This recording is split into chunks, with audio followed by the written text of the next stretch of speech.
The following is a conversation with Emma Storey-Gordon, also known as ESG.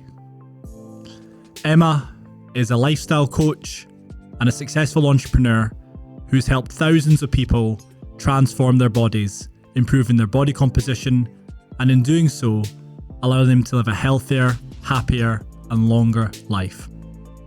This is Inside Matters. My name is Dr. James McElroy. I hope you enjoy it. Anyway, sorry, you don't drink anything at all? I always say I don't not drink, but I don't tend to drink. Like it's not like a rule of mine. So every now and then you have a little something. What would be your drink of choice? Probably a margarita. Oh, really? Yeah, spicy. Woo.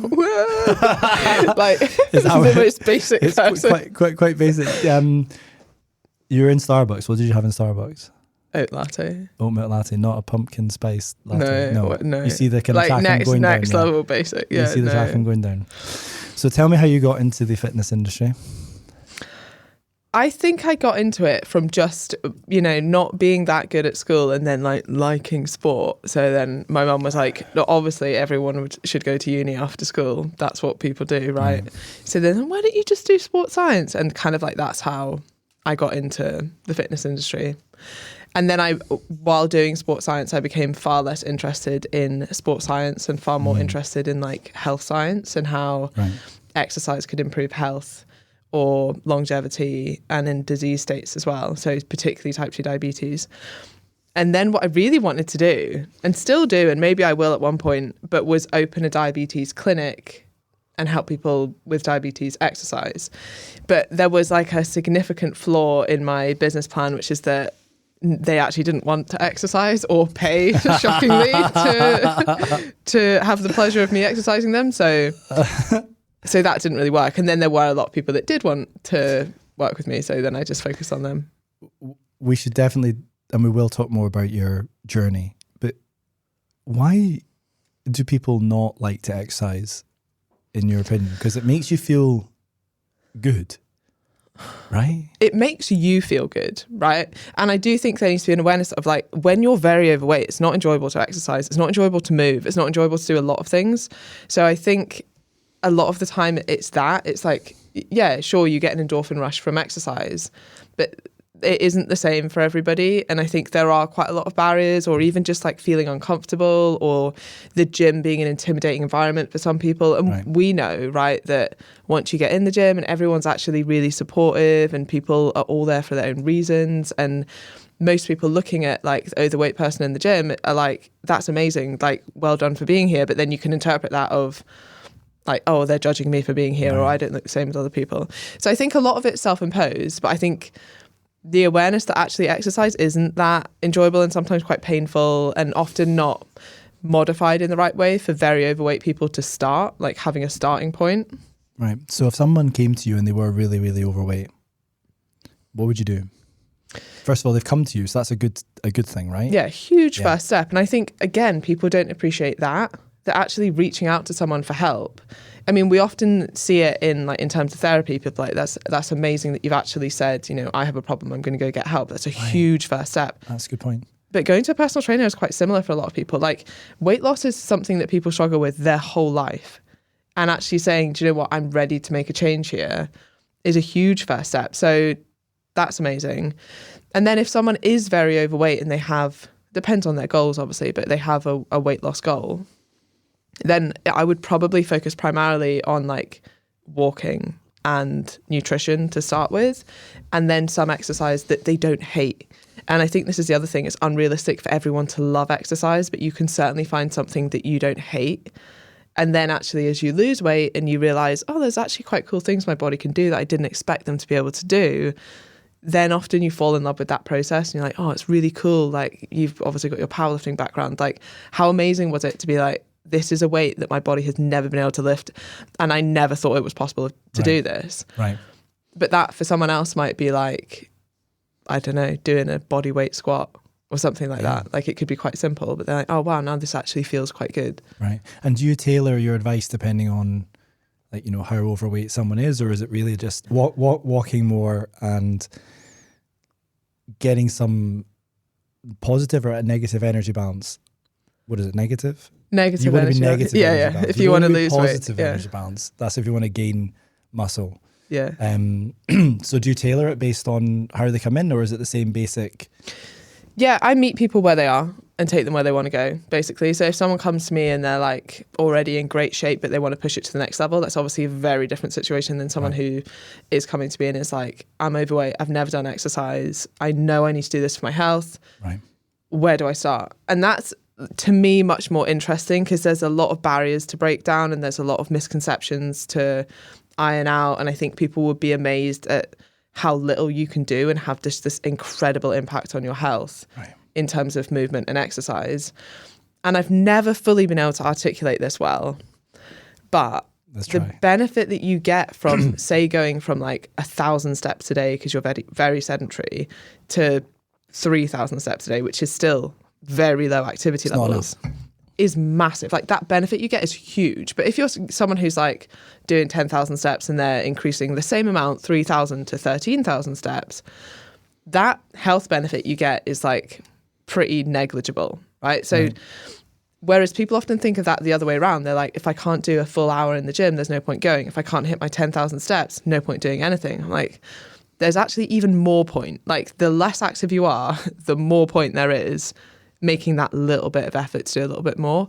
But we get so fixated on these targets, and it's such a strange like cognitive bias, I guess, that we have as humans, that if we don't hit this target, we're like, there's no point doing anything. That's fascinating. So the small incremental changes during the early days when you're just getting started to move you from whatever it is, a very, very low level of fitness, a really, really bad diet, taking that first step has like an outsized impact. Oh, massively. So, I mean, a lot of things follow this law of diminishing returns, right? Exercise especially, like those first sort of like, in fact, there's even research to show the first hour of exercise you do per day, huge benefits. Sorry, not per day, per week. Yep. That's the point, is per week. And then even like, if you think of your own training, like the first 3 workouts you do a week, like they're really good use of time and you're getting a huge benefit from that. When you take it from 3 to 6, like you're still getting a benefit. It's not the law of no returns. It's just diminishing, right? It's not as productive. And then when you go past that, you're like, don't even know if I'm recovering from this anymore. Yeah. And then actually that's when it kind of slopes down. So you can do too much of a good thing. Yep. And if you put that in different contexts, so for example, the first hour of work that you do when you sit down to do some work, mega productive. Second hour, you still get more done, but like your concentration span is like going. The third hour, it's like I just sat here looking at a blank piece of paper, like nothing really happens. You've hit a wall. Yeah. So again, and most things do follow this law of diminishing returns, like too much of a good thing is no longer a good thing. But what people forget about that is that like really sharp increase at the start of that. Like actually, if I gave you 20 minutes to do a work block, you'd get a ton done in that initial sort of 20-minute period. Right. Same with like the benefits you're getting from the first 20 minutes of exercise that you do. Even in your workout, like you can make this smaller. You're probably getting the vast majority of the benefits from your workout from the first 20 minutes. And then the rest is like still beneficial, but nowhere near as impactful. Interesting. And for someone that is really overweight, is it the case that high intensity to them is different to high intensity for somebody else? So although they don't feel or they don't perceive themselves to be working as hard as the other people in the gym because they're running faster or they're doing more reps or whatever, for them, because they're just getting started, it actually is probably equivalent, and they should just be quite comfortable with the fact that they're going to get to the running fast or whatever over time. Yeah, it's all relative, isn't it? So like my 1 rep max is probably a lot less than your 1 rep max, but it's still my maximal effort. Right.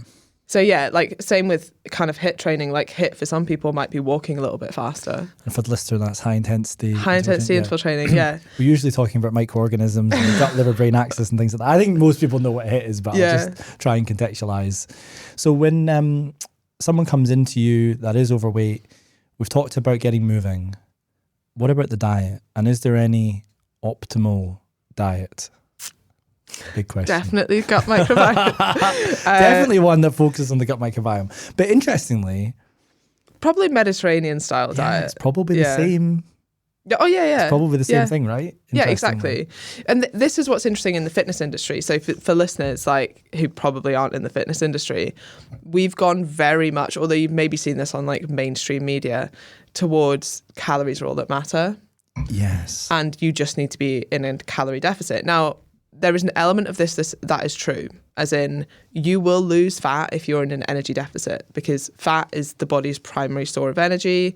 If you eat less than you consume, then that energy has to come from somewhere. It comes like from primarily your fat, right? There might be a bit of lean tissue lost as well and some glycogen stores, but whatever. You will lose body fat if you're consistently in a deficit. But then what people don't consider is like what people are eating anymore. And I kind of like the calorie deficit message, because so many people used to get fixated on like never having carbs, or like never ever having a burger, or never having food that they enjoy. And that was really over restrictive, or like pushing sort of like clean eating, and that kind of turned into orthorexia and people being scared of eating. What's like, orthorexia, sorry? I don't know the exact definition, Okay. right? No, but no, it's okay. essentially, it's when people become obsessed with their health to the extent that it's negative for them. So like, I'd be like terrified that, I don't know, something we ate at lunch might have like had some oil in or something, right? And I'm like, oh, was it natural olive oil or like blah, blah. Got it. So it's just like the over, I understand. yeah, getting kind of neurotic about health. You've gone to the opposite end of You've gone too far. You've gone too far. Yeah. But then I think to counteract that, we've maybe gone too far the other way of being like, it doesn't matter what you eat, just be in a deficit. Now, if fat loss alone was all you cared about, then you could argue that's a good message. But I would, even within that, not argue that, because actually sticking to, I don't know, let's say a 500 calorie deficit, if you're eating primarily whole foods and a lot of or a decent amount of protein, actually quite easy to do. If you're trying to do that while eating primarily highly processed junk food, which is like very Moorish and not particularly satiating, actually a really hard thing to do. So they kind of both are more related than people make out. It's not just what you eat or how much you eat. It's like they impact each other. You're speaking about this if it fits your macros type movement. Yeah. And popularized probably about 10 years ago. Yeah. Pop-Tarts. Pop-Tarts, yes, indeed. And it was just like, to contextualize it, it doesn't matter what you eat so long as you hit your target calorie number, your protein, your fat, and your carbohydrate number. And really, it doesn't matter what the makeup is of those macronutrients and what's on your plate and going into your mouth, so long as you hit those numbers. Yeah. So in context of that, like having a big plate of veg might be the same in that context as like a, I don't know, so like a Pop-Tart or something, right? In terms like of calorie high sugar. content. Yeah. Yeah. Or just like, well, I hit my carbs, but like what were the carbs made up of? And like how satiating was that? How much food volume did you have? What's the impact on your gut microbiome? All these stuff. Well, we can talk about the microbiome piece. But before I do that, a thought experiment for you. If you had two people and they were the exact same genetically, so you'd cloned them, and all other factors and variables were the same, training probably being the most relevant one, but all other environmental stimuli are the same. And one of them was having a, if it fits your macros, Pop-Tart heavy, Haribo heavy, chocolate heavy, McDonald's heavy diet. And the other one was having the beautiful Mediterranean, microbiome friendly, high fiber, micronutrient dense, minimally processed food. Would their body composition look the same, or would they be different? Okay, so I think, and this is just in terms of body composition, because we kind of already spoke about like skin, hair, nails probably look better if you're having like a Mediterranean style diet versus just eating processed foods. Their body composition would probably be similar, at least short term. I would imagine that would impact like your mood, which would impact your training intensity, which would impact your motivation. Like it will all have impacts. But in terms, like I imagined for a period of time, at least body composition would be relatively similar. The other thing that people forget about, but I also don't speak about that much because I think it often overcomplicates the message, is the caloric availability of food. So if you're eating primarily whole food that has high fiber, high protein, you actually don't fully absorb as much of those calories as you do processed foods. So if I ate 200 calories worth of Mars bar versus 200 calories worth of, I don't know, broccoli or something higher in protein, maybe like a chicken breast or something. Right. I don't actually absorb the same amount of calories from both, even though they are the same calories. Oh, interesting. So there's that impact as well. And I guess over time that might add up. So the person who's eating 2,000 calories of whole foods might actually be absorbing less than the person who's eating 2,000 calories of like quote unquote junk food. Yep. That makes a lot of sense. And the other thing that is upset is, I don't know if it's the right word or the wrong word, but kind of upset me with it if it fits your macros is, yes, people are doing it to improve their body composition. Many people have a drive to get healthier more generally. And in adopting the if it fits your macros approach, you might be improving your body composition, which in turn improves your overall health and well-being, but you're not doing what's optimal for your health. You know, you need a high fiber diet with the right kind of fats, with minimal sugar to be at your healthiest. So you might actually be shortening your lifespan in adopting the if it fits your macros approach. And you probably feel a bit rubbish. Yeah, and it's hard because a lot of these effects, like a lot of the effects of health aren't like immediate, right? Yeah. So you can see the almost immediate effects of changes in body composition. Like, you know, it might take me 12 weeks to lose this amount of fat, but like that's pretty immediate. You don't know the impact of 12 years of sticking to this kind of diet. Right. Or like the long-term impacts of eating. Like we know that now there's like a link between highly or processed meat and certain types of cancer and things like that. Well, actually, there's probably a lot that we don't quite know yet. And those things are so hard to study that if we have mechanistic rationale for it, I'm kind of like, I'd rather just like stick to a diet. And like you said, it actually makes you feel better. Yep. How has your diet changed over the years? And we should bring it back to, you did sports science, but yeah, okay. We're getting technical now and getting into the detail, which we definitely should do. But back to your journey. So the sports science thing happened. Was this at Edinburgh Uni? Yeah. So when I was at Edinburgh, I did sports science and I was really involved in athletics. And when I did that, I actually didn't think about my diet at all. And then I got quite into rowing and I was learning like sports nutrition, sports performance nutrition. So it's quite like carb heavy. Yep. And then I remember finishing rowing for the season and I'd really hurt my back and I decided I wasn't going to go back. And I was like, I'm going to get in incredible shape. And this was the time when it was like cool to be like a sponsored athlete. Right. So I was like, I said to my flatmate, I was like, I'm going to get a sponsorship from like a supplement company. And he was like, yeah, whatever. Is that not cool anymore?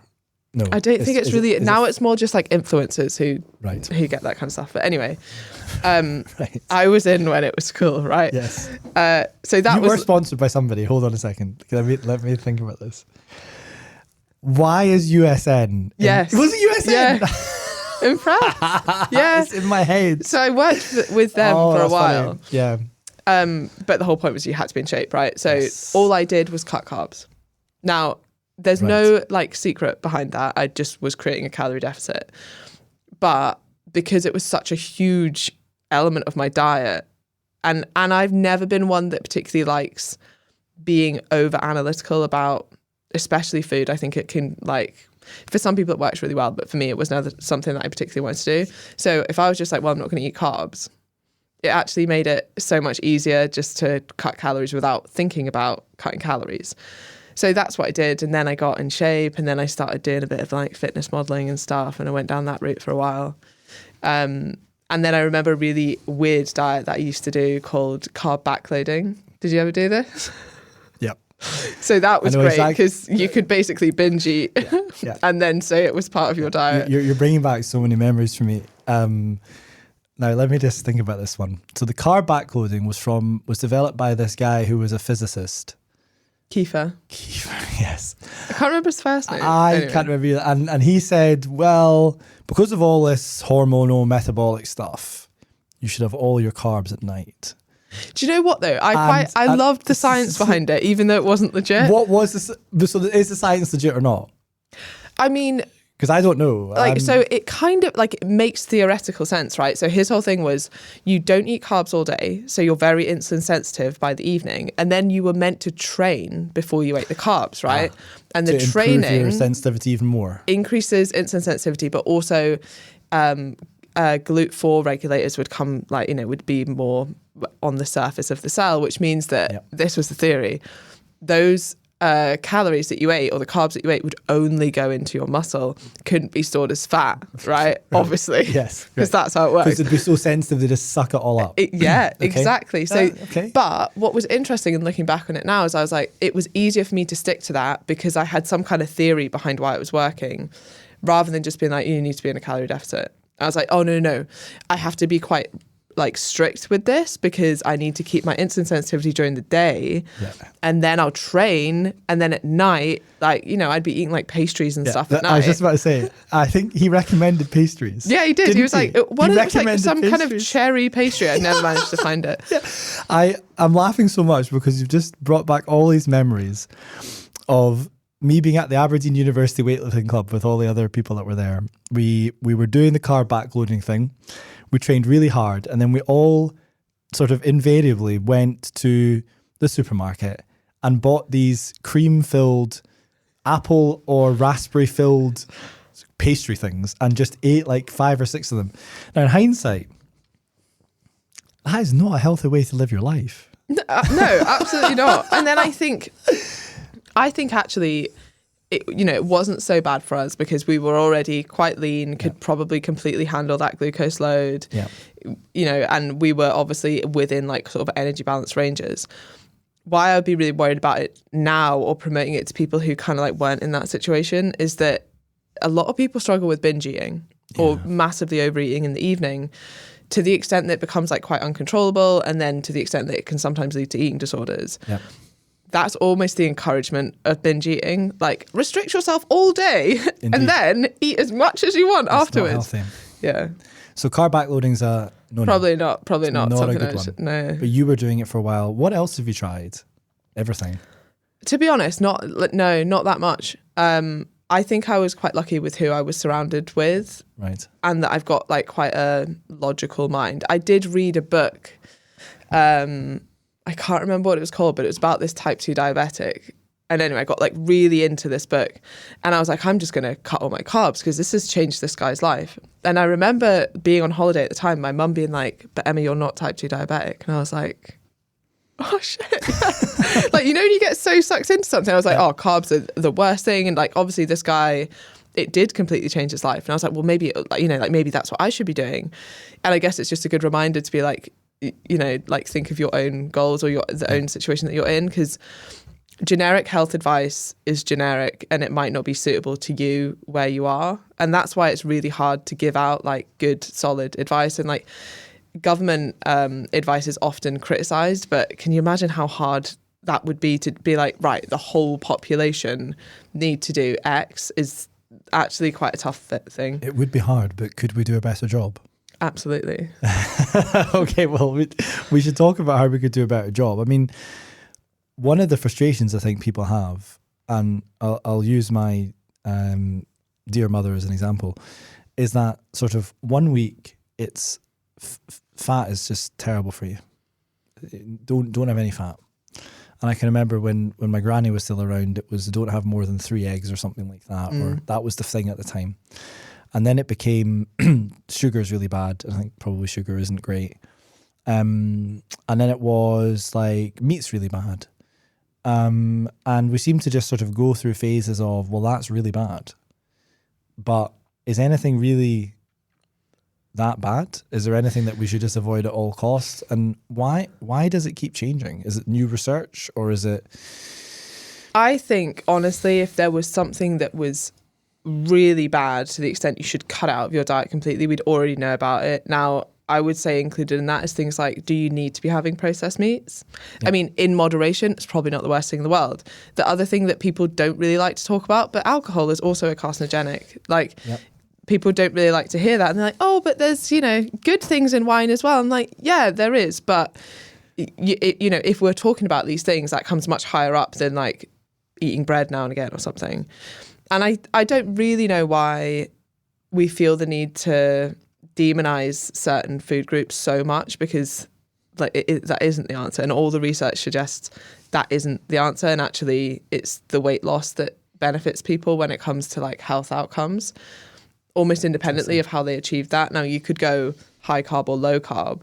And even in diabetes, which is often seen to be like you should be low carb, the research suggests that whether you lose the fat on a high carb diet or a low carb diet, you get the same benefits. Really? Yeah.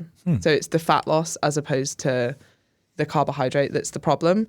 Where that's sort of disputed is like short term. So obviously if you just cut carbs, your HbA1c would go down, or like your fasting glucose would go down pretty like almost immediately. But if you lose weight, even on a high carb diet, you still get the same benefits in terms of diabetes progression or hopefully regression. Fascinating. So if you were to condense all the latest and best scientific evidence of wisdom into some key take-home messages for people relating to diet and nutrition, what would it sound like? Like what would it be? I think a couple of things. So I'm going to make some of these quite practical. So eat in accordance to your energy demands. So if you're someone who's very active, you'll need more energy. If you're a small woman who works in an office, you're going to need less energy. That's easier said than done because of the environment that we live in. Like we live in this obesogenic environment. When we get, for example, we just went out for lunch. Yes. We had, you actually had, it was very nice. Oh, go on, just say it. I had two lunches. Yeah. That wouldn't surprise anybody. Right. So you actually had two. So this guy actually doesn't really prove my point very well, but one was a salad. One was a salad. Yes. Yeah, well just done. Wanted to sort of put that. But let's say we had this, like, because we ordered the same thing, right? But that's a much higher percentage of my total energy intake for the day than it is yours because you're a bigger human than me. Like, let's say that our step count was the same kind of thing.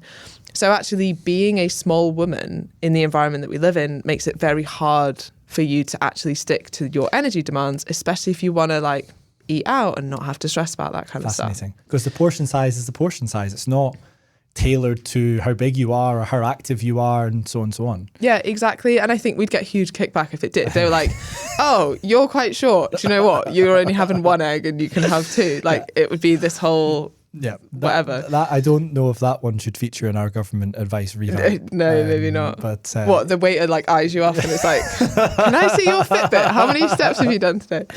Do you even lift kind of thing? Yeah. That would be the first one is eat in accordance to your energy demands, which I get is easier said than done. And then the second one would be eat primarily whole foods and limit your highly processed foods. Not completely, not to the extent that you're going to worry about, you know, like every now and again having something that you fancy. I think, like I said before, that can turn into quite a negative relationship with food. And then... And the whole foods then, just to kind of contextualize, are things that haven't been processed. So like an apple, a banana, a lettuce leaf. Yeah, the thing is, apart from those examples, like most things have been processed like to an extent. So like milk, I wouldn't be like, oh, avoid milk, it's highly processed. But it has been processed. And like bread, I don't think is inherently bad, but again, like it has been processed. So what I mean by like I would avoid ultra highly processed food. So things like Mars bars or like donuts that are covered in glaze and all that kind of stuff. Beef jerky. Yeah, they do taste good though, don't they? What, beef jerky? No, the donuts and the... Yeah, I mean, they do taste good. Yeah. And I'm not saying never have them, but have them in moderation. Is there any particular time that people should have them? Not the carb backloading type thing, that after exercise... Starve yourself all day, and then that's literally the worst thing you could possibly do is to like restrict yourself all day. But is that not the intermittent fasting type approach? And again, I think for a lot of people, that's just binge eating, or it turns into that. Like for some people... One thing I do agree with intermittent fasting is a lot of people almost never stop eating all day. So they're never in like, they're constantly like postprandial, right? They're constantly like digesting or something. Right. And I do think that there should be a period of time when your body can just kind of come to like equilibrium. Yeah. Just chill, yeah. And then like, okay, then the next meal is there and you don't have to constantly like always be snacking. It kind of makes sense that the sort of cellular spring cleaning, the sort of, you know, processes where the body just boots out things that aren't working too well, repairs certain things, happen when it's not trying to extract energy and amino acids and things like that from food. Yeah, and I think you're like, even your glucose levels and insulin levels should be allowed to come back to kind of like baseline and just level out on their own. And like, I think we snack too much, which would probably be my last tip actually, to reduce the amount of snacking that you do. Like, not completely eliminate it, but maybe be a bit more mindful about it. Because I think anyone who's trying to lose weight generally when I speak to them, they're like, yeah, I have a really good breakfast, lunch, dinner. Like I make such a big effort with these things. And then I'm like, what about in between? And they're like, oh yeah, like I kind of just like pick at stuff. And I think that's my problem. And it's like, yeah, actually you're doing really well and putting in so much effort and then letting yourself down a little bit in between. And that stuff is all, like a lot of the time completely like mindless, like they wouldn't really remember. But I'm like, do you ever like just pick up bits off your kid's plate? Like, oh yeah, I do kind of do that. Or like, did you have anything in the office today at all? I'm like, no, like no biscuits with tea. And they're like, oh, like, yeah, okay, a couple of biscuits with tea. So those little things, that's what often adds up. And the thing is, you often don't enjoy them that much because you're grabbing it as you're leaving the house, or you didn't really want it, but you're like, oh, I don't want like half a chicken nugget to go to waste, so I'll just use my body as a bin kind of thing. I've never heard that before. Use my body as a bin. Well, but it makes sense. I feel like my dad does that a lot, and I'm always like to him, like, you don't need to finish like everyone's plate. Not a bin. Yeah, that's really interesting. And I suppose if you do make sure that every plate is empty, you're going to be consuming a fair few calories, aren't you? So those are some really, really good tips. What if someone wants to go to the next level and they're doing the basics and they want to really start to look very good, or they want to maybe compete in something, or they want to be just the best version of themselves? Where do they go next? They've got the basics down. What's next? I don't think in terms of diet, you need to do that much more. So I would make sure that you've got enough protein in, and then you're eating primarily whole foods and you're eating in accordance to your energy demands. And within that, like your goal. So if your goal is to lose body fat, like you're in a deficit. How do people know what their energy demands are? And this is a very hard question, right? So you'll have, like, there's hundreds of calorie calculators on the internet. None of them are accurate, but they often hopefully give you a sensible starting point. And the only way, and I can't emphasize this enough because it's a question I get all the time, the only way you will ever know what's going to work for you is to live it. And realistically, it's not as accurate as what people think. Like today, I'll probably burn less energy than I did yesterday because I'm not going to move as much because we're driving after this, right? Whereas I walked a lot yesterday, so I would have burnt more energy. So it's always like an energy balance that will fluctuate every day. The next question I then get is like, well, do then I need to change my calories every single day? Like, no, that's why we have the ability to store energy so that when you have a little bit less, you can build up your own energy stores. And then when you take in too much, that's also stored. So you need to think about like average over time as opposed to like specific targets per day and get stressed out about the exact targets per day. We just don't have accurate enough data. And even if we did, it's not a fun way to live. So what I would do is start with a basic calorie calculator, which will ask you to put in some very generic information, and it will give you what I would hope is a sensible start point. Often it's not a sensible start point, but that's often user error. Because people are like, they've overestimated or they underestimated movement, or sometimes that, although the movement element isn't very accurate because it's like, are you highly, moderate or low activity? And it's like, what does that even mean? Right. Nobody really knows, right? So that's an issue in itself. But even with that, like often there's a question after that says something like, do you want to lose fat slowly, moderately or fast? And who's going to be like, I want to lose fat slowly? Like, no, you're like, oh, could I have the result now? I want it all off and I want it now. Exactly. So they'll normally pick fast, which often means that they have unrealistically low calorie targets that they can't stick to. People do some kind of crazy things, don't they? Yeah. I'll give you an example. I go to this place every evening called the Western Baths, and there's always sauna chat amongst the guys. And one of the guys was like, oh, God, I'm feeling a bit faint. I was like, why? He's like, I've not eaten anything today. I was like, right. You're doing some diet? He's like, oh, well, I'm just starving myself because I'm going on holiday in 2 weeks.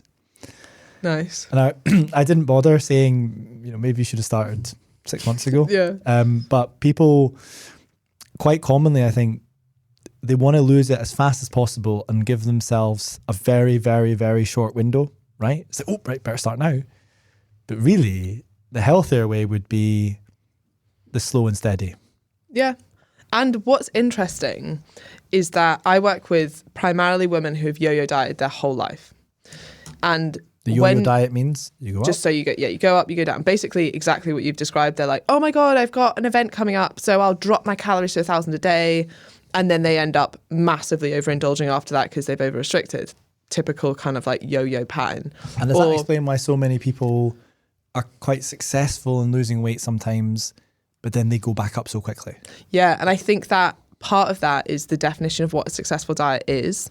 So in research, it's coming back 6 months later or a year later to see who's maintained that weight loss, right? Which is how we should define a successful diet, not can I starve myself for 12 days and see what happens. Interesting. Like, that's not impressive to me. I think it used to be, I used to be like, wow, look at this transformation photo. Or, oh my God, you've lost this much in such a short period of time. And it was almost like I was more impressed with the shortest time possible. And now I'm like, if you tell me you lost 10 pounds and you come back next year and you've still lost 10 pounds, that's incredible. Like, that blows my mind. If you tell me you lost 10 pounds in 12 weeks, I'm like, come back and eat. Like, let's see where you are in 6 months. Yeah. And if you've been able to maintain that, that's far more impressive.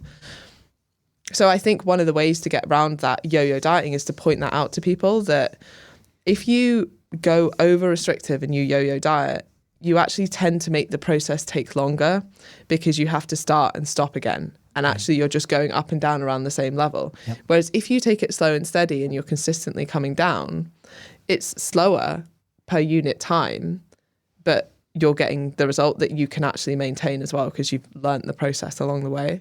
Got it. So what do you advise then for the women who typically come to you, who've been yo-yo dieting? What are their goals and what is your toolkit to help them succeed? So usually people come and they have this restrictive mentality of I need to drop my calories, or I need to cut these certain food groups, or I can only eat this. And then also kind of false expectations of the rate at which weight loss should happen, like a lack of understanding about the scales, especially around menstrual cycle. So for example, if I lost, 2 pounds of fat over a week on the first week of my diet, but I also was premenstrual, so I put on 3 pounds of water weight during that time. Looks like I put on a pound, but I've actually lost 2 pounds, right? So letting those little things trip you up is like a big hurdle for people. And when you zoom out, that's mad. Like, it's mad that you're letting this number on the scales, even though you have made progress, tell you that you haven't, and then you give up. Like, it's crazy. But anyway, that's a huge problem. On the scales, do you advise people to weigh themselves every day or every week or... So I'm a little bit different than most of the industries. I get people to weigh themselves every single day, first thing in the morning, and then I take the lowest weight of the week as their weight. Okay. Because the way I see it, you can fluctuate up, but unless you've had like sickness or diarrhea or something, like you're not going to fluctuate down. Got it. So and then I don't really care what they are per week. What I care about is zooming out and being like, what's the trend here? Because inevitably, when you're working with women, it will go up at certain times of the month. Usually there's like 2 peaks in the month of like slightly higher weight. And when women come to you, are they aware of the fact that there is water weight going on in addition to whatever's happening on the fat side of things? Or are we just, there's not enough good information out there for people to understand that that's just what happens? Unfortunately not. Like, it's not, so there is a lack of information, but information alone doesn't change behavior. So there's still this like weird emotional attachment to the scale. The amount, like, even if you explain things, even if I'm like, look, here's a bottle of water, if you drink all of that now and step on the scale, it's like you're going to be a pound heavier because you just had a pound of, and they're still like, I can't believe I weigh a pound heavier after I've sucked my calories. And you're like, it's not like, if you've sucked your calories, it can't possibly be body fat. And then the realization that like to put on a pound of body fat is like 3,500 calories. So not only would you have had to go, just slightly not suck your calories, you would have had to go like significantly over to have put that on overnight. Yeah. And this is the other thing I'm always speaking to clients about, is that if they come to me and they're like, I don't know what's happened, I just put on 3 pounds overnight. I'm like, great. Because there's absolutely no way that can possibly be body fat. If you come to me and you're like, over the last month, I put on 3 pounds, I'm like, that might be body fat, right? Because you might have consistently eaten at a surplus. But like short-term weight fluctuations should be quite reassuring because they mean nothing. If we just dig into the science a little bit, it's just, is it the case that it's physiologically not possible to put on 1.5 kilograms of fat overnight? Yeah, well, I mean, you would have had to eat... What is that, like 10,000 calories extra above your basic above your energy expenditure. So like I'd have to eat 12,000 calories in a day. Now, if you say I've not gone over my calories. Like you might be a little bit out, but you're not going Right. to be 12,000 calories out. Like that would be quite impressive, Right. actually. And also there's must be different kind of like conversion efficiencies in people between, you know, however many calories are over their base requirements and how much of that becomes adipose tissue. Like, or is it just the case that because of physiology, it's the same for everyone? I imagine there is differences, but if you think of it as in all extra energy has to go somewhere, right? So even if you are like, and you're right, you might be slightly less efficient, like people who, I don't know, eat, like if you're eating a lot of meat and you get meat sweats, like you're actually producing a lot of heat as a byproduct of the meat that you've eaten. So it's not that the energy's disappeared, but it's produced as heat as opposed to being stored as calories. Now, you're certainly not going to like negate all of the calories from the meat that you've eaten with heat sweats, but it's just an example of it's not quite 2,000 calories in, 2,000 calories stored. Yeah. There are, like we were talking about, caloric availability of food is an issue, is like a factor to consider as well. That makes a lot of sense. Absolutely fascinating. So we've talked about what you're currently doing now. How did you get from the USN sponsored athlete to what you're doing now? And also you've got multiple businesses and you're a successful entrepreneur. So it'd be great to hear the journey. Yeah. I think I got less and less interested with my own physique goals and more interested in other people's and in growing businesses. And what really drives me is impact. So I was like, how can I impact the most people possible? You did get quite far with your own physique though, didn't you? There's like these photos of you on the internet in insane shape, isn't there? Yeah, but I mean, and sure, like that's an achievement, right? But it's just so like fickle and surface level. And to me now, like even seeing other people do it, like I just think we were talking about this before, but like life balance and where you can put your efforts, like the amount of effort that people put into going from like very lean to like ridiculously level of lean is huge. And the benefit you're getting from that is like nothing. If anything, sometimes it's detrimental, right? Yeah. Whereas then I just kind of changed and pivoted and put that effort into business. Yep. And I guess that's what changed for me. Love that. There's also like, if you're in really good shape, but you're not totally at the extreme, everyone thinks, oh, you look really good. Whereas if you get absolutely like shredded, male or female or however you identify, you really only get the kudos from other people who are in that kind of band, because everyone else just thinks it looks really extreme, because it is, right? Yeah. But when you're there, you maybe don't realize. And it is interesting because a lot of personal trainers think that what will help their business is competing. And I'm like, it's the worst thing you could do for your business. One, unless you're a prep coach, you're going to alienate like 99% of your client base. And then like if you want to do anything to an extreme, it's going to take up time, energy, focus that you can't then put elsewhere. So if you want to prep and like that's extreme and it's going to put, you know, your relationship with food, your relationship with other people, your business, your career, whatever, it's going to put all of that tested to the extreme. You have to make sure it's worth it for you. And I'm not saying it's not, like this is everyone's choice to make. But I think laying the cards out on the table and actually coming back to your original question, which was about when someone wants to take it to the next level, this is kind of a discussion I had with them. Like, what are your values? What's most important to you? And is this actually in line with those things? Now, I think people are a little bit too black and white with like, well, if you want that, you can't have this. But I think drawing like lines in the sand beforehand and being like, this is still going to be important to me. So if I find that I'm cancelling on, I don't know, business meetings to go to the gym, then I'm going to say like that's too far. Like those are sort of like barriers that I have. This is my priority and this is like a secondary thing. And like I still go to the gym every day. Like I love exercise. I'm still in pretty good shape, but it doesn't take up half as much like time, effort, mental capacity. Right. The training for you every day, is that to look a particular way, or is it to enable you to perform in your capacity now as the leader of your businesses, or a bit of both? Honestly, I don't really care too much about looks, but that's because I stay like relatively in shape. I don't know if it'd be different. If I put on a lot of weight, then yeah, maybe it would be for a period of time. And actually, I had back surgery a couple of years ago and I put on 32 pounds, which for someone on a small frame is like a lot. That's so then you couldn't move? I was on a lot of drugs. I couldn't move. Yeah, like, and then obviously there's just like an emotional like trauma with that, especially when, and being like realizing that so much of my self-worth and coping mechanism for any emotion was going to the gym. And then when that's taken away, it's like, oh, so like I probably ate my feelings a little bit more, and I like had absolutely no energy expenditure because I could barely walk for periods of time. So I did put on quite a lot of weight with that. And then I lost it after. And so I would say for that period of time, there was probably like a physique focus. But now it's purely because I feel better, I have more energy, I show up better for other people. It gives me like a brief period of time where I'm not on my phone or doing the next thing or reading something. And on your own podcast, which I encourage people to listen to, you talk about showing up quite a lot. What does that mean?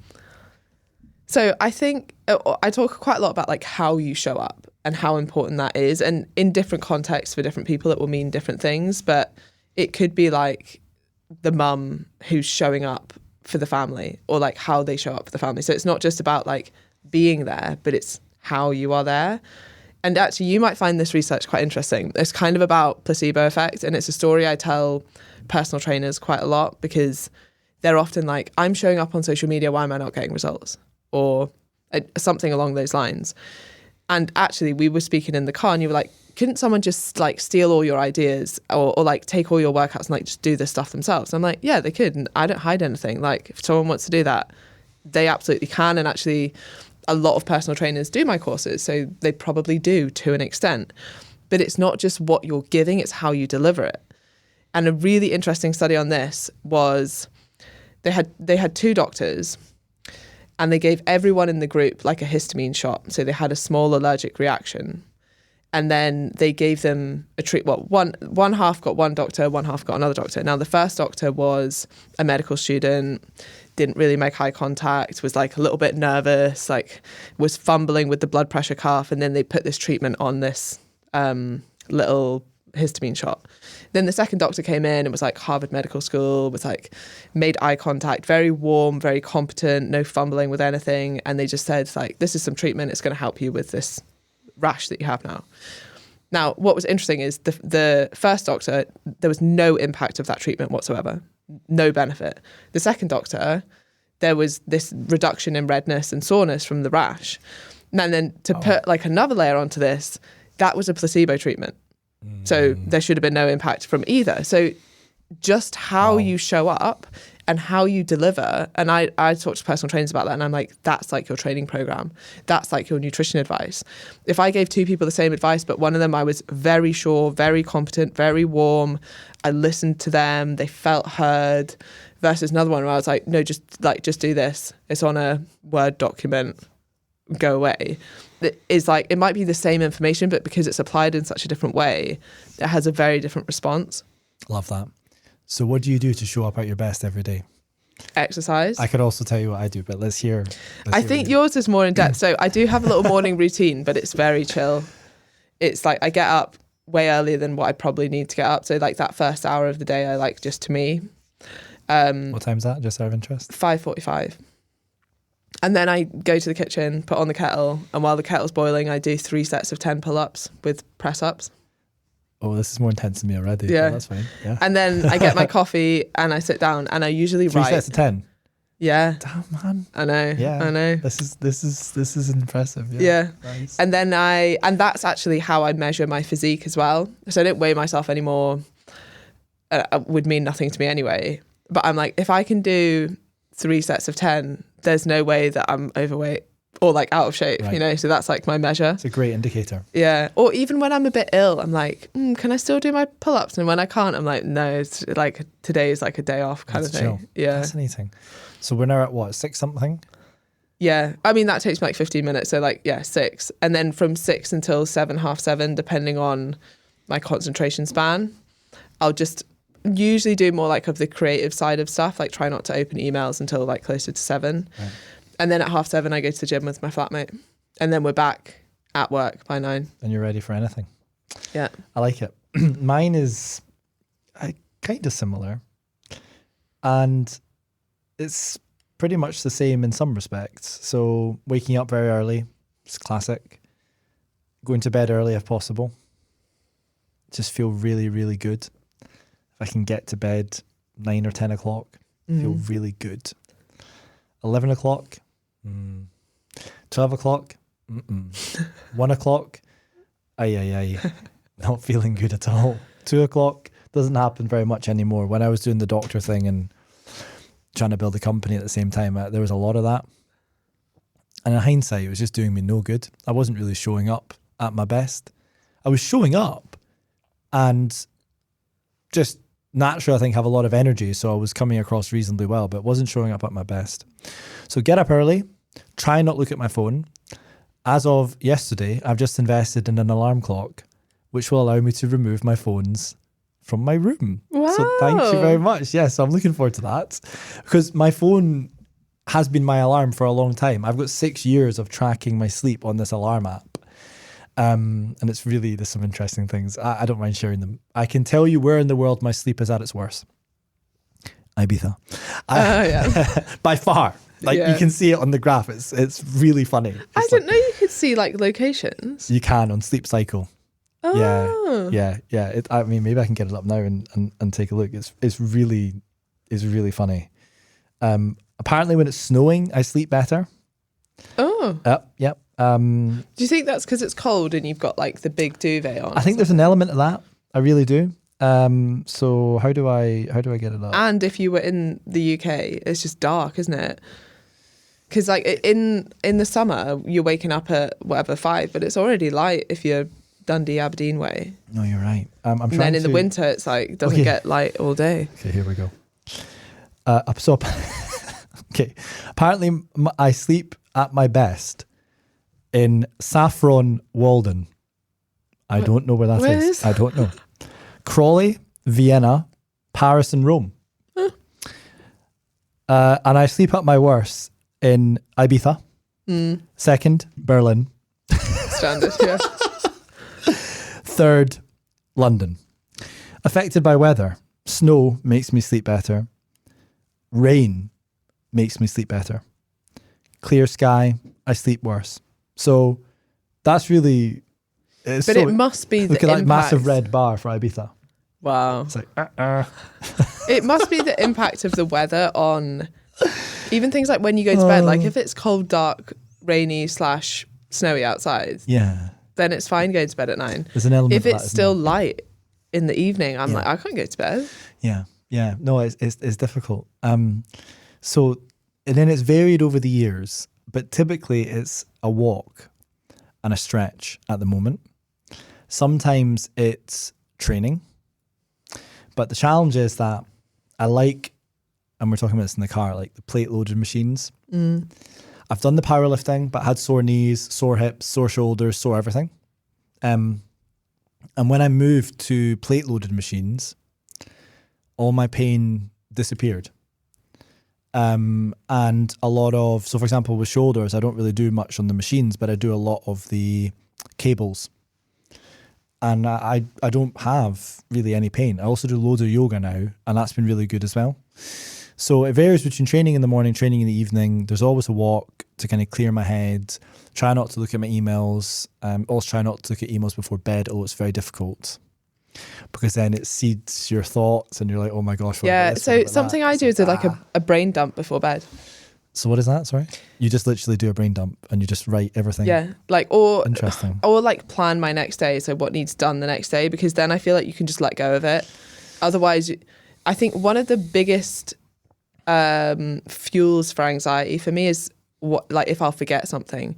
And because I've got numerous different projects going on, I'm like, I will 100% forget something, which is why I like to kind of write everything down. And like my Google Calendar is like absolutely beautiful. It's all color coded. Like almost every hour of the day is like taken up with something. So I very much like live by that, which is probably a bit sad, but that's interesting. That sounds very organized. Yeah. But if that's what gets you into a state of tranquility or control, then it's the right thing for you.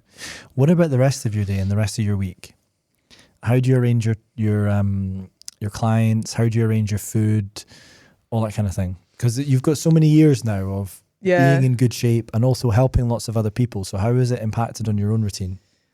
So I think people go through phases or like seasons where, and it would depend what else is happening in your life. Like my life right now looks very different than it did at uni or than it did when I was working in person as a personal trainer. And you have to kind of adapt to what life throws at you. Or when I'm traveling, it looks obviously very different than when I'm here. So I think I'm quite versatile now. Like I'm good at just adapting to what I need to adapt to. So as much as I have like a relatively set routine, I can change that routine quite quickly, and I absolutely love routine. But as soon as I land somewhere else, I'm like, right, like what's the routine going to be? How does my day look? Got it. Recently, I've changed that because I noticed I do like training later in the day, but I would go in and I know that I had like, it would always be something had run late, and now I only have 40 minutes and then I'm going straight into something else. And I was like, the time I know that no one will book anything is before 9 a.m. So that's when I train. I'm the same. I can't train during working hours. Does that make sense? Yeah. It just does not work because your phone's going ping, ping, ping, and you're working on something important. You go, oh God, I got to train. I wish I'd done it in the morning, or I wish I was doing it in the evening. Does training in the evening impact on your sleep negatively or positively? Like if you're getting really amped up, lifting heavy stuff, or go for a mad run or some mad cardio? I think so personally, no. But I mean, when I say evening, I don't think I'd ever go to the gym after like 7 p.m. But I think some people do, and it's kind of individual. I think so many things with sleep is individual. Like, there's really funny research that people who drink coffee late at night are better sleepers. Yeah, everyone gives that face, right? But then you think about, okay, that makes sense, because anyone who struggled with their sleep wouldn't drink coffee late at night.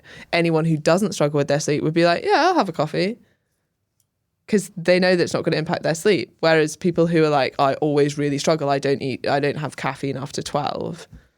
So that, I guess, good example of like correlation, not causation, right? But it's just people who have it like late at night. Well, I mean, look at Italians. They're like after dinner, yeah. But then they don't sleep till quite late, do they? You're right. And there are people that I go to these conference dinners quite a lot after conferences. Shock. James McElroy wisdom. There you have it, guys. There you have it. If you've taken anything away from today, it's that you have conference dinners after conferences.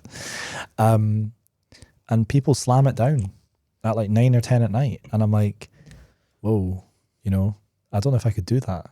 But maybe I could. I've never really been someone who struggles sleeping unless I'm stressed, and then it has a really noticeable impact on time it takes to get to sleep, amount of time I'm awake during the night, and how I feel in the morning. Stress is not good. Yeah, I always feel like you can get away with one night's bad sleep. In fact, I often feel like I have more energy the next day if I've not slept well. You've been on like one night out, and then the next day you're like, oh, I'm totally fine, I can do this all the time. And then it's the night after, you're like, no. Then you crash, then you're done. You have to retire. How did you go from getting interested in helping other people with their physiques to where you are now? And can you give some insight into the various different businesses that you're running? Okay, so I still really love helping people, whether it's get in shape, but more just like get healthy, feel better about themselves, invest in themselves, and like see themselves as worthy of that investment, and improve people's like relationship with diet and food. Like dieting doesn't have to be miserable. So that will always be like a passion of mine. The way that that's developed is I now also run a business with a business partner, Amelia, and we teach personal trainers how to teach nutrition. So that's a nutrition education business. And then I also mentor personal trainers on how to build their businesses. And these are two key areas that personal trainers don't get a lot of support with. So it's almost like, oh, look, this is what you can charge for PT, get your course. And then like you're just expected to know how to run a business, how to attract clients, how to treat those clients, how to serve those clients best, how to retain them, like how to sales, marketing, all this kind of stuff that you're never actually taught. And so I kind of stumbled my way through all of that. And over the last 10 years, like I've learned a fair amount about that. So now I'm kind of teaching those people, and hopefully they have a much smoother ride than I did, and they get there a lot quicker. Yep. I love that. But also like coming back to wanting to impact a lot of people, and it going from just like, oh, I wonder if I can get in shape, to like, I wonder if I can help other people. that's the next stage of that. Because like I can only work with so many people. Right. If I'm helping other personal trainers to build their businesses and work with so many more people, like that has an even bigger impact. Are there enough personal trainers in the UK? I mean, there can always be Should more. everybody have one? Not necessarily. I think I don't want to put, the last thing I want to do is put barriers up to people to exercise. I think they're underrated. I think a lot of people are like, oh, personal trainer tells you to do some exercise. There are some that are like that, but there are some absolutely phenomenal personal trainers or coaches that are so much more than that. And I think until you've experienced that, most of what you get from a personal trainer isn't tangible. Like it's having someone who supports you, who understands you, who listens to you, who believes in you before you believe in yourself, who understands that it's not as easy as like telling you what to do, and that you have these barriers and helps you break down those barriers and helps you get back on track when inevitably you fall off track, because that will happen at some point. That's like what a good coach does. But a lot of people are just like, well, don't they just like give you a meal plan and some workouts? And for sure there are personal trainers that do that, but that's not the personal trainer I'm talking about. They can be unbelievably effective if it's done correctly. And there's a bit of a push now for GPs and hospitals to prescribe personal trainers, isn't there? Yeah. Have you heard much about that? Yeah. So I worked briefly on like a GP referral scheme. For some reason, they don't massively work. And I think part of the reason is because you're often pushing people down like the stages of change funnel before they're ready. Right. And I've never got good results for people who, I mean, most people listening will know someone like, oh, maybe it's your mum that you want to get into exercise and you've been trying to force her to do it. She has to be ready to do it. She has to be ready to change. So I would never approach anyone for personal training. I'd be like, you come to me when you're ready. Right. And if you're not ready to change, there's not very much anyone can do to help you change. Is there anything we can do? Or is that like the $1 million question to help someone change? And I'll give you something fun to think about. So one of the reasons I think people don't exercise, and we talked about this right at the start, is because it's hard and they've never felt what it feels like to sort of feel really good after exercise, because they're usually just sore and they feel dead. So do you think we're ever going to be able to replicate the feeling of exercise in a pill or a tablet? Or is it too biologically complicated? There's too many pathways going at the same time. I mean, people try, right? There's huge like drug efforts of like exercise mimetics, and in some ways, like some drugs do mimic exercise on some level, not in terms of the feeling that you get, but in terms of some of the responses. The benefits. Yeah. Do we have any good weight loss drugs? And now I can never say the word for this, but there's like a appetite suppressant, which seems, is it semaglutide? I'm not sure. Something similar to that, which seems to be effective for some people. And again, there's a lot of like misinterpretation around this, that it will just allow you to eat whatever you want, or it's cheating, or something like, again, like really short-sighted like that. What we know from genetic research is that some people have a higher drive to eat than other people, thus they're going to struggle to lose weight in comparison to other people. Now, I see that as like leveling the playing field. If you're someone who has a significantly higher drive to eat and this drug can reduce that drive to like normal levels, how much easier is dieting going to be? So I think for certain individuals, like there is certainly a place for this. But for other people, like we were talking about metformin previously, a lot of the benefits you're going to get from that will be, you know, you'll get even more benefits from going for a walk after a meal. So, but people would prefer to take a pill because it's less effort, right? Do I think we'll be able to put that into a pill? Like, I don't know enough about like how drugs or like how drugs are developed, but it would be very hard to do. Feels like too big a task, doesn't it? Well, there's just so many impacts, isn't there? For me personally, I'm a kind of nothing is impossible guy, but that one I think is very, very, very hard.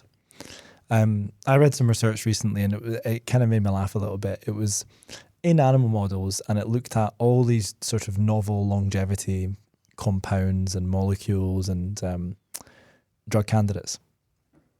And they compared them to exercise, and exercise trumped them all. That's mad. I love that. And You'll have to send me that study. I need to find that. And it kind of made sense for me. Yeah. And it made sense for me because exercise is a whole body thing that just can't be replicated through a pill, because you're sort of moving and there's blood flowing to these areas and those muscle fibers are under stress and your nervous system is firing. And there's stresses in different parts of the bodies. There's the endorphin element that we talked about, and it probably switches on lots of genes which have lots of downstream beneficial effects. It probably impacts on your microbiome. There we go, I got it in.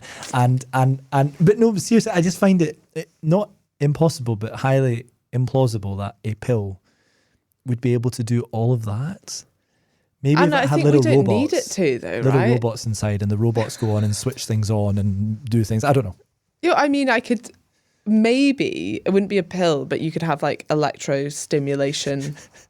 You've seen those things, yeah? Yeah, where you're like, Do do they you know what? work? Just what, like the ab thing that you can work. They were a big thing a while ago when you sort of had Yeah. that thing on your pet. You could buy Do you them in know what? Argos. There was one really weird study because I looked that up and I was like trying to get proof to prove that they didn't work. The thing And there that was tenses one your muscles and your abs. And they sort of made things jump up and down. electromagnetic, whatever. I know exactly what you're talking about. But I looked it up to try and find research to prove that it doesn't work. And one of them found like this insane improvement in, I think it was like bench press strength and plyometrics. And I was like, oh God, that's, don't piss that one. I just imagining myself in my office sort of tooled up with lots of electrostimulation. Yeah. I think our team would really sort of conclude that I finally totally lost it. Do you have a walking desk? I don't, but I know what you're talking about. The little thing that you can put under your desk. desk and you stand up. I've got a standing desk, so I could do it, but I do a walk every day, and I feel like You don't need to be constantly I don't moving. really need to I don't think I need to be like walking all day every day. But I know what you're talking about. I think for some people it could be good. If some people say they don't have time to go for a walk, well, if you're at your desk and you're working, that sounds like a pretty good time to go for a walk. Well, this is the really, like, most people's biggest barrier to exercise is time. And there's research now to show that even doing 2 10-second sprints on a bike will improve your insulin sensitivity. Okay, so everybody's got time. Yeah, everybody has time That's to 20 exercise. seconds. Yeah. Anybody who says they can't do 20 seconds, I don't know Or what to say. I mean, it's a little bit like cheeky, but when people are like, oh, I don't have time to exercise, I'm like, do you have a TV? Do you have a TV? I don't actually have a TV. I don't have one either. No. I don't have one. I've not had But one my for point years. is, like, you sit down and watch TV. Yeah. And this is the thing people don't understand. And I know it's going to sound like holier than thou and blah, blah, blah, but you will actually make time back on your life by exercising. So the amount of time that you like lose by spending it exercising, you will gain in like health years going forward. And even in terms of productivity, what's really interesting is a study that looked at people who took 30 minutes at lunchtime to exercise versus people who didn't, and their productivity in work after their lunch break. And the people that exercised were significantly more productive to the point that they made up that 30 minutes. So like, for example, if you gave all of your employees 30 minutes, they would actually be so much more productive afterwards that they've made up for that 30 minutes that you gave them anyway. I love that. I mean, I've done my best to promote exercise at Interbiotics. We had yoga in the offices. We do subsidized gym membership. Nice. We allow people to claim gym expenses back if they're traveling, which I don't think many other companies do. Yeah. I don't know how much further we could go other than, I don't know, subsidizing a PT or I'm not sure, but that's fascinating. Yeah. I think it's hard because it's similar to like the GP referral. Like you could be like, we're getting a PT in and you all now have a PT. And some people might for a while be like, oh, great. But so much of the benefit you get from personal training is you investing money in yourself. And so actually you then show up to that. Right. So if you're like, here's a free thing, one, you devalue it. And two, like part of the benefit is the investment in yourself, because then you're like, this is how serious I am to change. I'm willing to put like my hard-earned money on the line. That might explain why the social prescribing thing is not so good. Because you're right, on that sort of continuum of, I'm not ready to change, I don't have a problem, to I'm ready right now and I want to do something about it. Yeah. You're getting people when I suppose they've been to the doctor, so maybe they know. Yeah, so sometimes GP referral, I'm not saying it doesn't ever work, but it's usually like a 6-week thing that you've got for free. And then after that, if you want to continue, you have to pay, right? Now, once you've got something for free, you kind of think, I'm anchored to the price of nothing.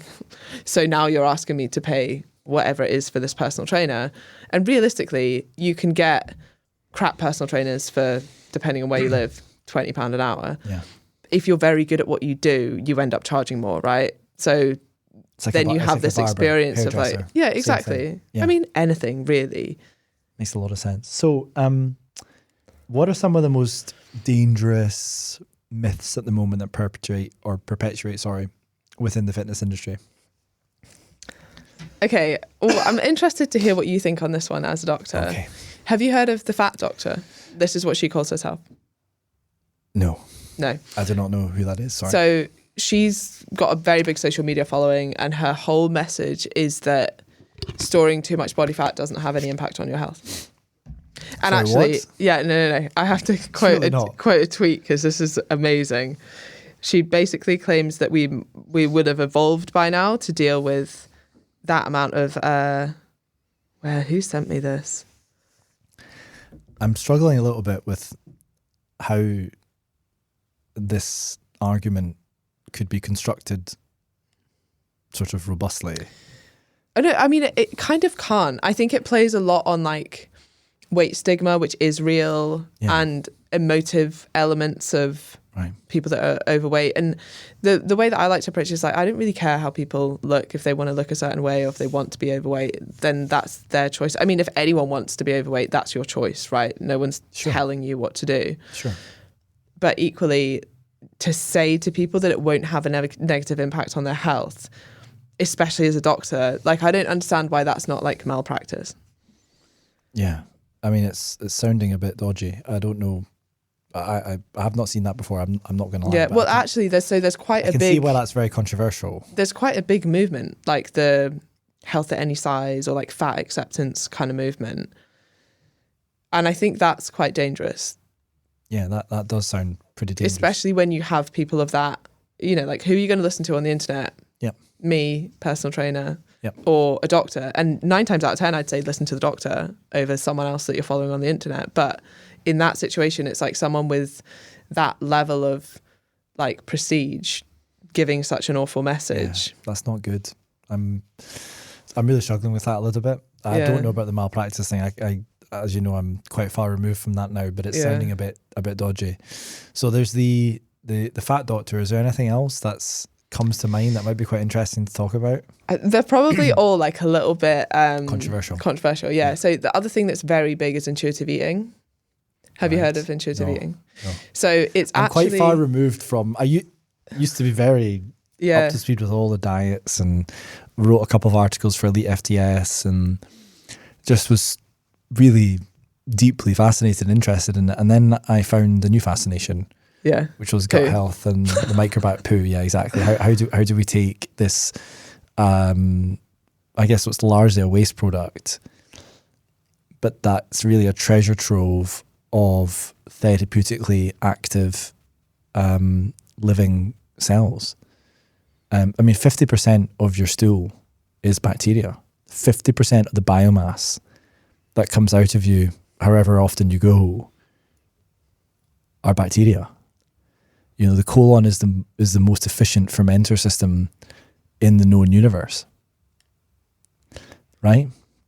And there's other colons and other mammals that might be slightly more efficient at producing bacteria, but for our purpose, and that purpose is how do we take bugs and make them drugs? The human colon is the most efficient by far in terms of energy input, how often you can harvest, the diversity of microorganisms, the viability of the microorganisms.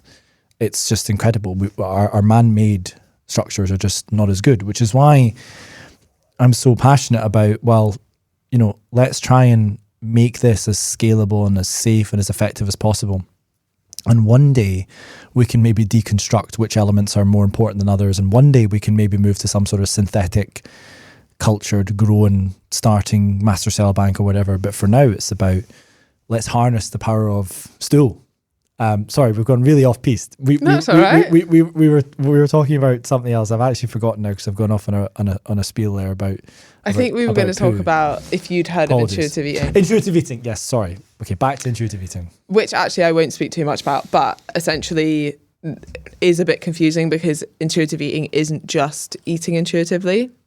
It's actually like an 8-step kind of process with rules behind it and like an explanation for it. But I think a lot of people within fitness who have previously done very restrictive diets are now like, I want to do intuitive eating. They want to do it for weight loss. It's not a weight loss intervention. And then my issue with it is like the part of it which is just eating to hunger. And that's only one part of it. But I have a problem with that because of like, we know that some people are more hungry than others. We know that we live in an obesogenic environment. We know that we don't move that much. We know that actually from an not an evolutionary level, we are probably driven to eat more food than we actually need to avoid starvation.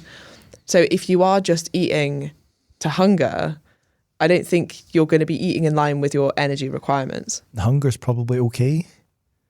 It's probably okay to be hungry, right? Yeah. Now and again, yeah. You know, we don't need to be sort of ravenously hungry for a long period of time, but it's kind of natural to be hungry. And and actually, how much do you enjoy a meal when you're hungry. before? Like, I don't like being like pretty much satiated before a meal. No. Like, I like to leave long enough that I'm like, oh, I'm actually quite excited about this next meal. Yeah. We had Andy Scott on this podcast a while ago, and he was saying that the on season is harder than the off season because the on season you're force feeding as a bodybuilder, and therefore you don't look forward to any meal at all, and you kind of feel full and a bit sort of unwell all the time.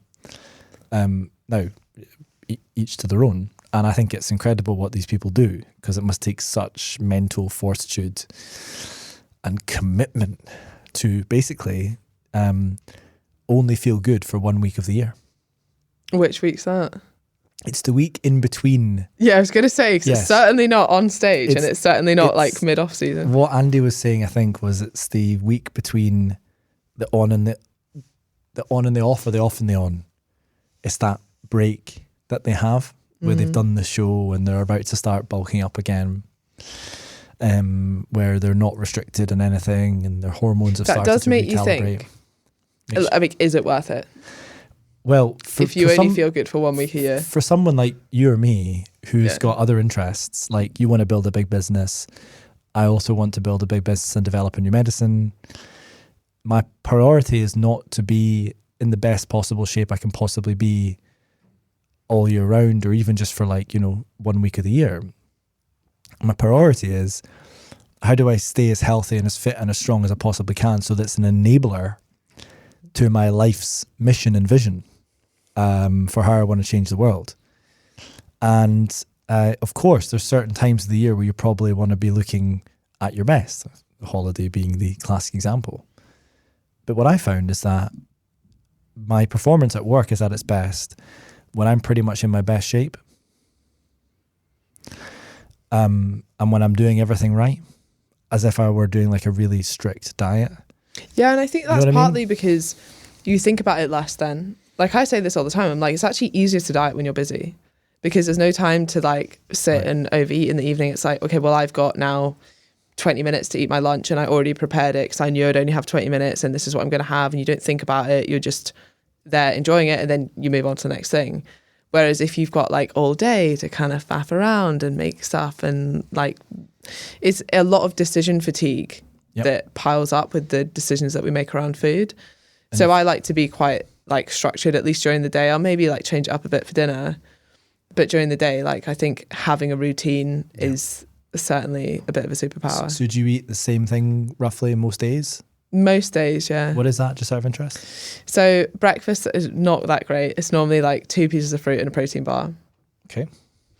And then lunch tends to be like some kind of big salad. And then I'll probably have, and again, not ideal, but like a protein shake and sometimes some fruit. And then for dinner, I'll have usually a stir fry. Yep. Sounds really solid. I can tell you mine if you want, but this is about you. It's not about me. It's very similar. I basically just try and eat as much fruit and veg is available to me over the course of the day. And at the company, we have like almost limitless fruit and veg. So I have a punnet of raspberries, punnet of blueberries, some oranges, an apple, a couple bananas. Sometimes I have a protein bar, although I've never found one that gives me the best taste with a good profile. The ones they're protein bars, not meant to be. I have actually. Sorry, I take it back. I found one recently. Is it? His name has escaped me, but I found one recently. Describe it. Okay, I'll describe it to you. Okay, and I have actually been on a bit of a mission trying all the protein bars I possibly can, as like part of my duty as CEO, because we provide them, at the company. And recently I went into this place called Roots and Fruits in Glasgow. It does roots and fruits, believe it or not. Shocking. And there was a protein bar there, and it was like a homemade one. Oh well, how would I know? Well, no, hold on a second. I think you can. I'll find this out because you can buy them on the internet. I'm pretty sure. It looked homemade insofar as it wasn't really it wasn't crazy branding. Mountain Joe's. No, and I bit into this protein bar, and I honestly changed your life. I changed my life. I've never tasted anything so good in my life. In the context of a protein bar, just FYI, sorry, it wasn't the best thing I had in my life. In the context of a protein bar, and it had 20 grams of protein in there. Now, that's not the only macronutrient, but it tasted so good, I decided that that's what we're going to stock. Oh wow! At Team EBX, so I'm working on that now. Gonna get a little sponsorship deal. Maybe we drink a lot of kombucha as well. And then just to finish that off, always a salad for lunch, same as you. Eat more fruit, eat more vegetables. I have this green juice a couple of times a day. I have the athletic greens, and then for dinner it's usually not a stir fry, but like a bean stew. And sometimes some pita, sometimes some halloumi, sometimes some fish. Very rarely meat now. But I'm basically just consuming as many plants as I possibly can.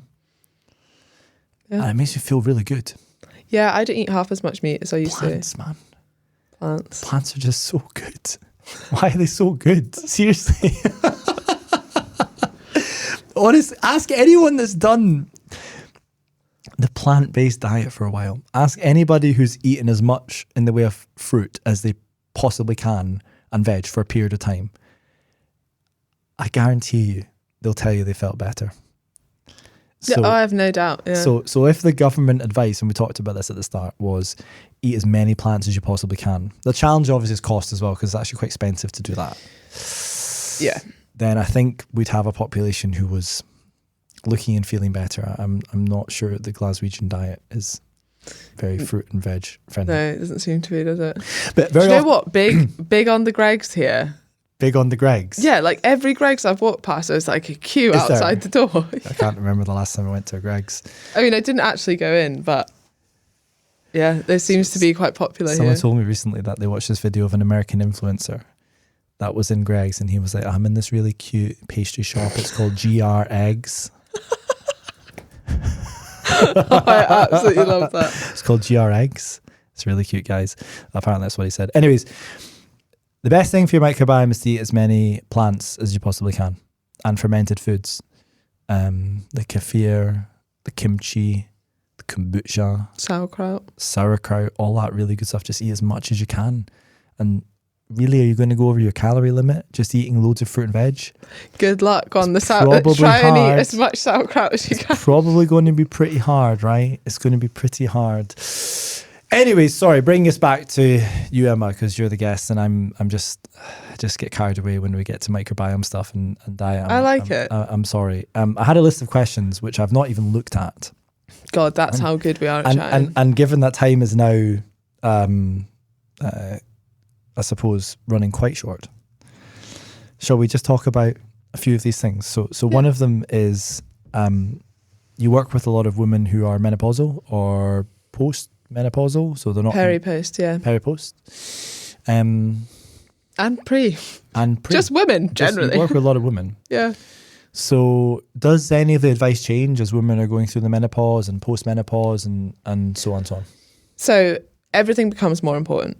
So, and you also need maybe a slightly bit more protein. I also like to, depending on where they are in their exercise regime, actually shorter, sharper workouts are better for many women. Recovery from exercise is a little bit harder, but actually exercise is even more important because we know that the drop in estrogen can impact muscle mass and bone mineral density, which is mitigated at least a little bit by exercise. So that's really important. The nutrition side doesn't massively change, but even more important is the protein. So like everything is the same, but kind of becomes that bit more important. Couple that with it also being potentially the hardest time of a woman's life to go through. And, you know, anyone who's experienced just like PMS symptoms, you'll know that that's really tough.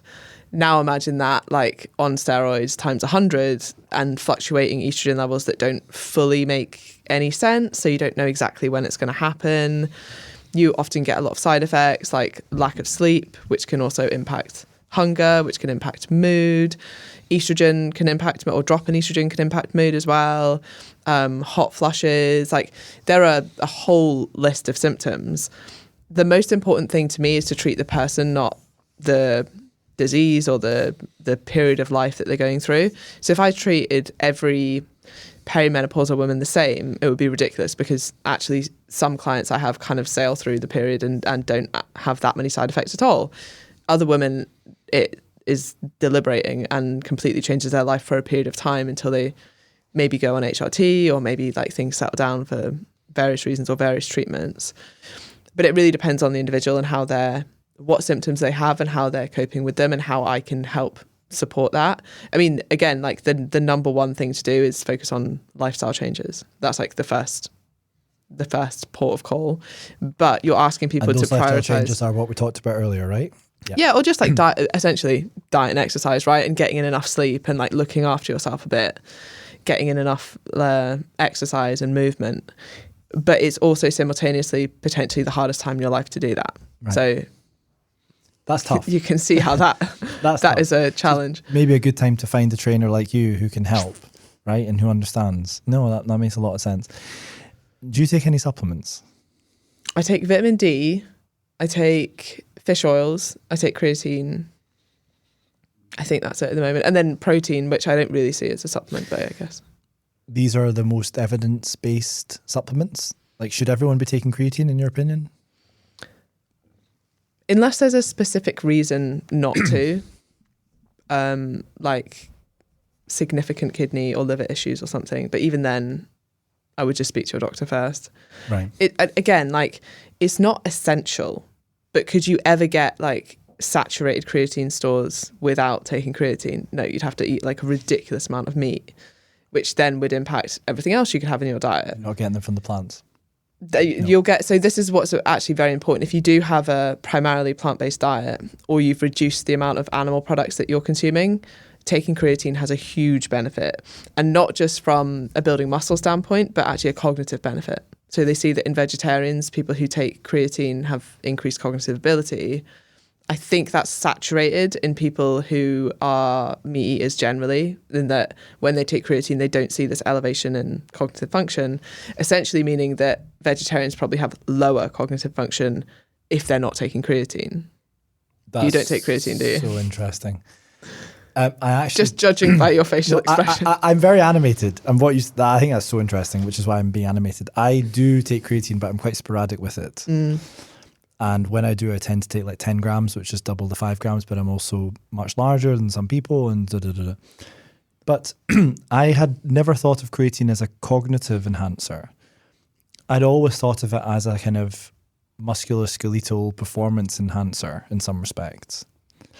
Yeah, there's actually really interesting research in terms of dementia and Alzheimer's as well, reduction in risk, but it's quite like preliminary, I guess, and hard thing to study over that period of time, but there is like mechanistic rationale for it. Oh, that's amazing. So basically, yeah, everyone should, men and women of all ages should be having a creatine supplement. This is really cool. And then the other ones, the fish oils, the vitamin D, these are both evidence-backed as well, right? For a variety of different things. Yeah, so like I'm definitely not going to get enough sunlight if I intend to stay here for the winter. And the fish oils is mainly because I don't eat a lot of actually like any animal product. And so I probably am getting almost none from my diet. I also take B12 as well. Makes sense. Is there anything else that's backed by good, robust evidence? Yeah, I don't normally suggest much more than that. I think it's very easy to sell a pill. And is. even when I had free supplements, I didn't take any more than that. Like I just like even when they were free to me, I was like, I don't see that there's enough evidence behind It's this. really interesting. That's fascinating. I'm looking at the clock and we've got somewhere to be after, so we should wrap up. So I'd just like to say thank you very much. Thank you very much for having taking me. time out of your day. It's been really interesting. And if people want to follow you, how do they find you? So on Instagram, it's at ESG Fitness, or on any platform really. And then my website is esgfitness.co.uk. Fabulous. Thanks so much. Thank you. Cheers.